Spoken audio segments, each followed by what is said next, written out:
நம்ம இன்னைக்கு ஒரு யங் எனர்ஜெட்டிக் லீடரை பற்றி தான் பேச போகிறோம். தமிழ்நாட்டு மக்களால் நாடாளுமன்றத்துக்கு தேர்ந்தெடுக்கப்பட்ட ஒரு நாடாளுமன்ற உறுப்பினர் இவர். அது மட்டும் இல்லைங்க, தமிழ்நாட்டில் இருக்கிற ஒரு திராவிட கட்சி தலைவரின் தவ புதல்வர் கூட.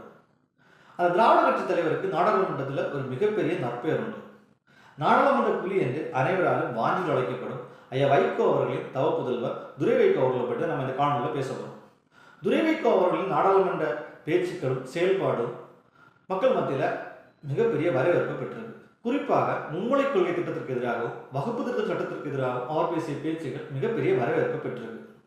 மும்மொழி கொள்கை திட்டத்திற்கு எதிராக இவர் ஒரு ஆங்கில ஊடகத்தில் அளித்த பேட்டியில் தமிழ்நாட்டை விட வட மாநிலங்கள் 40 ஆண்டு காலம் பின்தங்கி இருக்கும் என்னும் கருத்து மிகப்பெரிய தாக்கத்தை உருவாக்குச்சு. வட மாநில ஊடகங்களும் மற்றும் ஆங்கில ஊடகங்கள் பலரும் இவருடைய இந்த உண்மையான நேர்த்தியான பேச்சை ஆதரித்து பல செய்திகளை வெளியிட்டிருந்துச்சு. அதே போல வகுப்பு திருத்த சட்டத்திற்கு எதிராக இவர் நாடாளுமன்றத்தில் முழங்கும் போது திருக்குறளிலிருந்து ஒரு அருமையான வாசகத்தை எடுத்து வைத்து உரை நிகழ்த்தினார். அது மட்டும் இல்லைங்க, மனிதத்தை போற்றுவோம், உலகத்தில் மனிதத்தை தவிர வேறொன்றும் பெரிதில்லை என்றும் சிறுபான்மை மக்களுக்கு ஒன்றிய அரசு துணை நிற்க வேண்டும் என்று தன்னுடைய உரையில மிக காம்பீரமாக சொல்லியிருந்தாருங்க. அதோடு மட்டுமில்ல, தமிழக மீனவர்களை துரத்தி வேட்டையாடும் இலங்கை அரசை கண்டிக்க வேண்டும் என்றும் 6000க்கும் மேற்பட்ட தமிழக மீனவர்கள் இலங்கை கடற்படையினால் பாதிக்கப்பட்டிருக்கிறார் என்றும் அவர்களுக்கு எதிராக ஒன்றிய அரசு நடவடிக்கை எடுக்க வேண்டும் என்றும் தமிழக மீனவர்களுக்கு அரணாக ஒன்றிய அரசு இருக்க வேண்டும் என்று தன்னுடைய காம்பீர குரலில் நாடாளுமன்றத்தில் நடுங்க வச்சாங்க. தன்னுடைய பேச்சாளர் மட்டும் இல்லைங்க, செயலாளர் திருச்சி தொகுதி மக்களுக்கு நிறைய நல்ல திட்டங்களை கொண்டு சேர்த்திருக்காரு. குறிப்பாக நீண்ட காலமாக தடையில் இருந்த திருச்சி விமான நிலைய ஓடுதல் விரிவாக்க பணியானது இப்பொழுது மீண்டும் சுறுசுறுப்பாக நடந்து கொண்டிருக்கு. துறை சார்ந்த அதிகாரிகளை மீண்டும் சந்தித்து மக்களுக்கு தேவையான நலத்திட்டங்களை பெற்றுத்தருவதில் இவர் வல்லவராக இருக்காருங்க.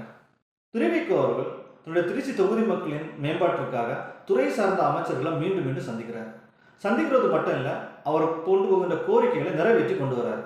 அதுபோல திருச்சியிலிருந்து சென்னை, டெல்லி, பெங்களூர் போன்ற தலைநகரங்களுக்கு திருச்சியிலிருந்து விமான சேவை தொடங்கப்பட்டிருக்குங்க.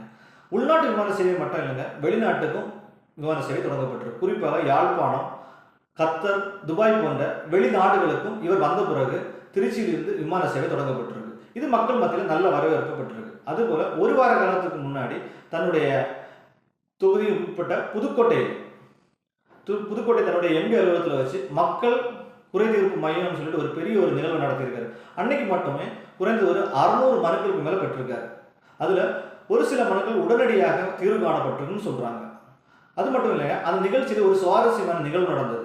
தன்னுடைய தொகுதிக்கு அப்பாற்பட்ட ஒரு நபரின் கோரிக்கையை பார்த்ததும் அதை உதாசீனப்படுத்தலாமல் அந்த தொகுதி எம்பி உடனே தொலைபேசியில் தொடர்பு கொண்டு இந்த நபருக்கு உதவ வேண்டும் என்று கோரிக்கையை வைத்திருந்தார்.